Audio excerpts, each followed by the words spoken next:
hardworking Americans like Stan Hall in Cleveland, who owns a small trucking company. It's a non-stop struggle for him to compete against the bigger guys. But if we keep our economy growing and make sure small businesses like Stan's get the right support, we can give more people a chance to succeed under that American basic bargain. Let's make it right for young people like Erica Roitblad in Westlake. She dreamed her whole life of going to Ohio University in Athens. But the housing crash in 2008 wiped out her parents' savings and their small business. So to get her college degree at a public university, Erica wound up $100,000 in debt. We cannot let this student debt crisis continue. We've got to give hardworking students and families relief. You know what Erica's doing now? She's volunteering for our campaign and working to elect Democrats across Ohio.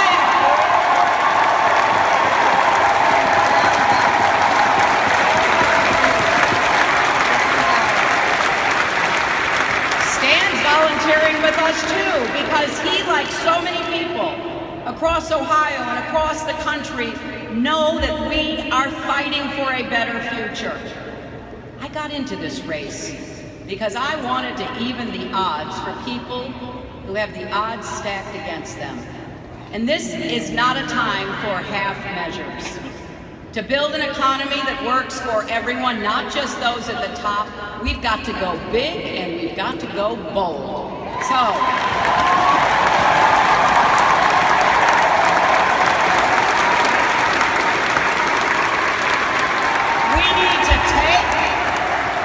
take that frustration, the fear, the anxiety, and yes, the anger.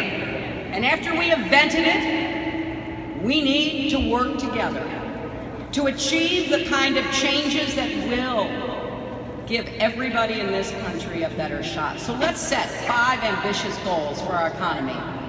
Let's break through the dysfunction in Washington and make the biggest investment in new, good-paying jobs since World War II. Let's do what we need to do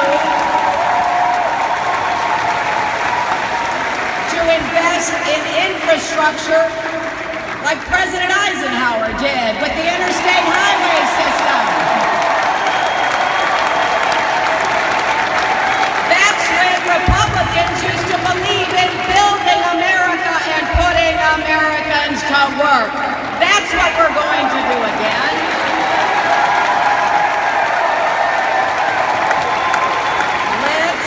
The goal of making college debt-free for everyone, like Erica.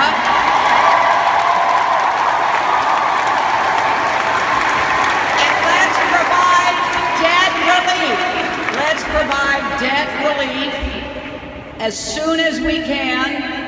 As soon as we start to work, Elizabeth, we'll take the day off for the inauguration, and then the Senate, the Congress, the White House, we're going to get to work to give students and their families relief.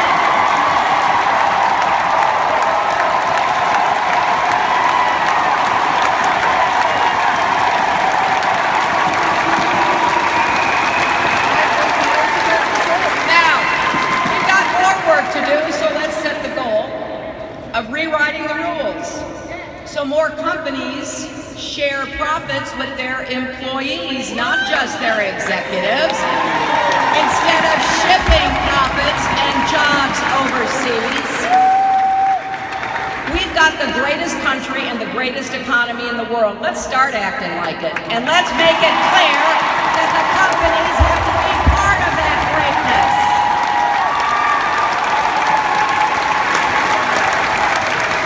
Set the goal of making sure that Wall Street and the wealthy pay their fair share of taxes. Now, there are a couple of ways of doing this. I've been proposing a number of them. Something called the Buffett rule, after Warren Buffett. No millionaire should pay a lower tax rate than somebody working for him, like his secretary.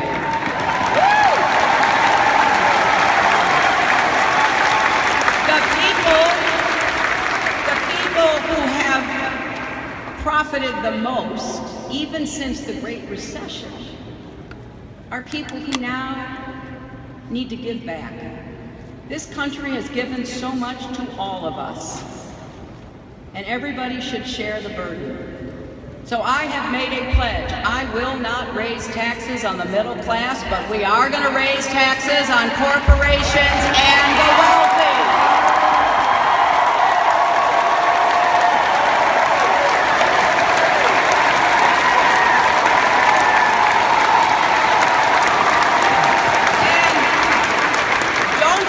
It's about time that we put American families first. We're not living in the 50s or the 60s anymore. We've got to catch up to how Americans actually live and work in the 21st century. I have met so many stressed out young parents. I've met so many stressed out middle-aged and older folks, young parents, because they're trying to balance what should be the joy of their lives, like our new grandson is for us and our granddaughter. I remember I was talking to Elizabeth on the phone when she was visiting her family, her grandchildren, and we talked about all this important stuff and what we have to do. And then she said, well, I gotta go because I have to go buy my granddaughter some sparkly shoes. There is no greater joy but to see young parents struggling so hard and to see older people taking care of their parents. We've got work to do. We shouldn't make it so difficult to do your job at home and to do the job that puts food on the table and a roof over your head. Let me just say a word about rewriting the rules. You know, there are a lot of businesses thriving right here in Ohio who see their employees the right way. They see them as assets to invest in, not costs to cut.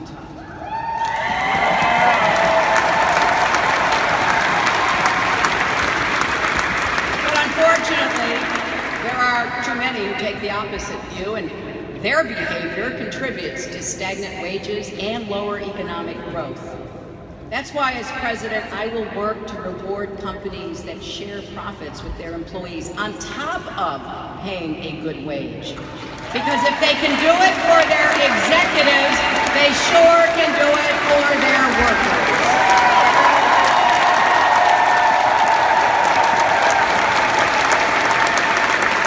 And we will encourage companies to invest in worker training and to build high-quality apprenticeship programs where you earn while you learn, and we will strengthen unions because they are the bedrock of a strong middle class.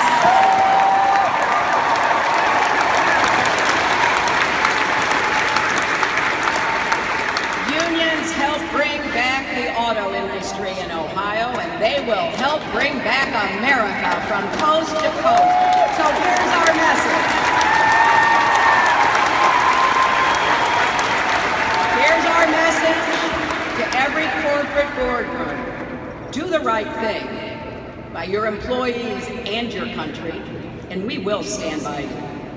But cheat your employees, exploit your customers, pollute our environment, or rip off taxpayers, and we will hold you accountable.